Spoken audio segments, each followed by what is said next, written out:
everybody set, we'll go ahead and get started with questions for Coach Green. Obviously, another high major game. Shauna, what do you see from Oregon State on film?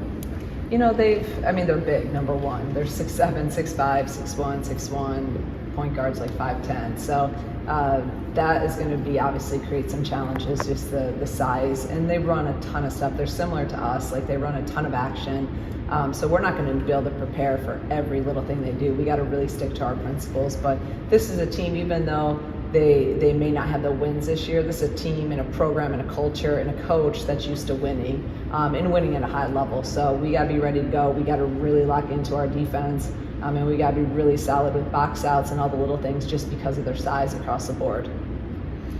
Imagine too, it's probably tough for them to schedule some games with how far out they are and the change. What kind of went into the scheduling of getting this together for home and home? Yeah, we've talked to them for, they had needed a game the previous year and we couldn't make it work. And then, just because of just the success they've had in their program, we thought it'd be a good game for us and they were willing to come here. We really wanted another high-level home game.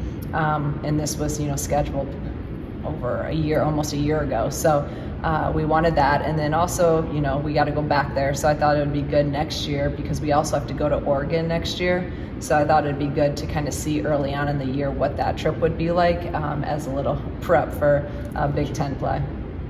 Is this a game where you need to get into your Phoenix stuff just because, I imagine they're going to make an emphasis on getting back, but yeah, you're going to try to make it a track meet a little bit. Yes, because that's one thing with their size, they are a little bit slower getting back. So I have made that a big emphasis is obviously in order to get into Phoenix and get into transition, we got to get stops, we got to get clean rebounds. But you're exactly right. Pace is something we talk about all the time, but we've really talked about the last couple of days for these guys.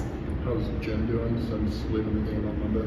Yeah, she was able to practice the last couple of days, and I don't know if she's 100%, but I tell these guys, you're really never 100% after maybe your first day as a freshman. You feel good. There's gonna be something on your body every day, and shoot, you guys know that doesn't change whether you're 40 years old or whether you're 20-some. So she's feeling good, but hopefully we'll tape it up. And a good thing about a game is adrenaline takes over too. This season so far for Kendall has been Kendall being Kendall, or is she even taking it up another notch? I really think she's even taken up another notch. I think her scoring, I've always believed and had said since the day I got here she should be a double-double kid, and I think she can score, 15 plus a game. I really think she's capable of that, and she's being really aggressive, and the shots she's open, she's taking those, and you can see even now from 15, 17-foot range, if you're not guarding her, she's going to shoot that. So I love that aggressiveness about her, and she's playing at a high level. We're going to continue to need that.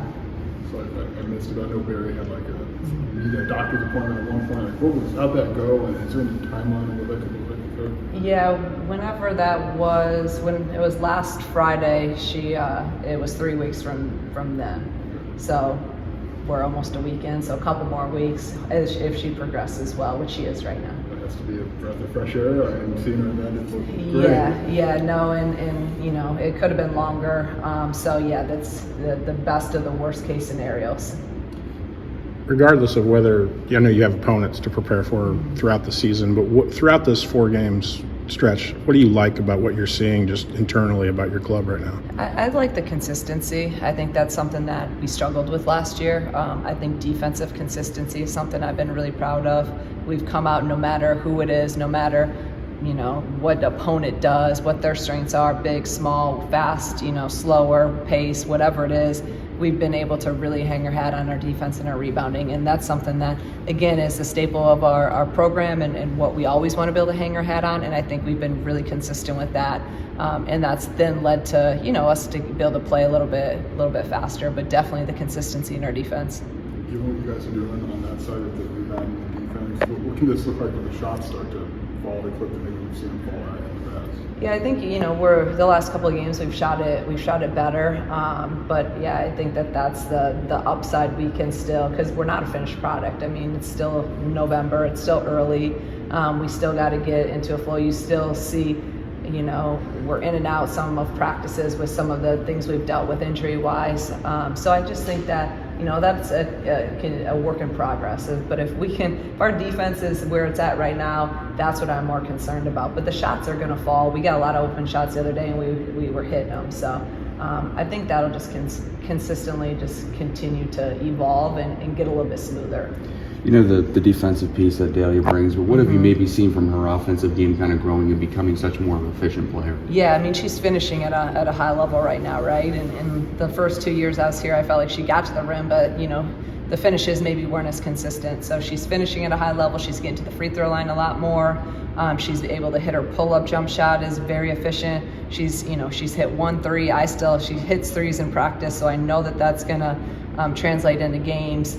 So I just think that offensively she's a lot more versatile. She's improved her skill set a lot, and she's a lot more confident because of the work she's put in on her ball handling, on her finishing, on her three-point shot, on her mid-range. They all go hand in hand. So she's playing it with a ton of confidence right now. Do you, in your mind, slot Jazz and Gretchen as both a 1 and a 2 out there for just what's needed? And if someone's injured or just sub patterns? I had put Jazz at that 1. She was playing a lot of 1, and actually the last couple of days we've even moved Gretchen over there and put her into some of that just because of what kind of we've dealt with Jen and Makaira in and out. So Gretchen was a point guard in high school, so it's really pretty comfortable for her. It's just more the matter of knowing the plays, knowing all of that, and she's done a great job. We have a long list of plays that we can run with Gretchen at the point too. So maybe something that you see tomorrow night that you haven't seen all year is Gretchen playing a little point guard. God knows you dealt with it last year, but how has your practice plan over the last month just gone to hell because you've had only like 9 players to be able to avail? I know you got your practice guys, but you can't really scrimmage all that much. Yeah, this is the thing, and I talked to our team actually about it today. We may shorten stuff. We may put, it may time from 5 minutes, maybe it's 2 minutes now. Maybe it's an hour and 45, maybe it's an hour and a half or an hour 20 now. But the thing that we cannot change and will not change is how hard we go, how physical, and we got to play and practice like we play. We can't, there's not a flip. We can't just say, okay, we're going to go late and practice because, we only have 8 or 9 kids, but I expect you to play really, really hard in the game. That just doesn't happen, and I don't coach like that. We can't play like that. So when we're out there, it may only be an hour and 15, and everything may be bumped down a little bit, but we're going to get after and we're going to compete and we're going to work because that's how the expectation of game day. So I think that's the biggest change. And then even the last couple of days, I've just had to throw a couple of our guys in to get the second reps with our team because we don't have 5 and then 5. Usually I go first group and then second group. Sure. Second group now has kind of a couple of our guys on there, and if I can throw a wig on them and get them to go out there and play, we'll have 10, but that's not going to happen. So, Obviously you prefer to be healthy, right? But what can this mean for big picture that these valuable minutes early in the season? Yeah, I really am trying to take it from that approach and look at the positive if there is, because it's the only way you can do it. You can sit here and bang your head against the wall because you're so frustrated with injuries, but you can't do anything about them. It's out of your control. It is what it is. It's part of sport. So we try to look at it like, okay, this is another opportunity for someone else to play more. This is another opportunity for, maybe put someone else in a different position. It expands their game overall. It's going to make us better in the long run because you don't know what happens. Gretchen now getting some point guard minutes may help us win a game in January, February if Makaira or Jen are in foul trouble or if one of them are banged up. So, and Jazz being able to play point, that's going to help us later on too. So I just think that that's the way we're approaching it. Corey bumping over to play 4. It's part of athletics. You got to figure it out, and no one's going to feel sorry for you. No one's just going to say, "Oh, the game's canceled because Jen sprained her ankle." No one cares. So we just got to say, next man up. How are we going to get better from this? How are we going to go out there and still do what we do? What's maybe impressed you just about Gretchen's adaptability of different roles, like you referenced, and just different aspects of coming off the bench versus starting, different things like that?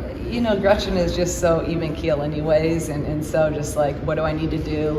She's never too high, never too low, and I think that's actually what makes her really, really good too. And we never had even thought about or needed to put her at the point because we've been okay with that.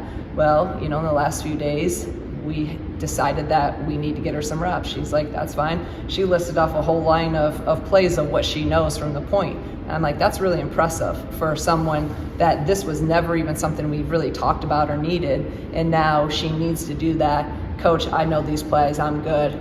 There's no worry, there's no nothing. She's like, let's do this. And I've also been really proud and happy with Jazz in that too. Jazz, we need you to play point. And this has started, months ago, we had her doing that. And she's taken it on, she's done it at a really high level. I think it speaks just a lot about them as basketball players and their basketball IQ, and then also as people. They're team players. It's not about them, it's about us. It's about what do we need to do at any given day for us to be in a position to win games.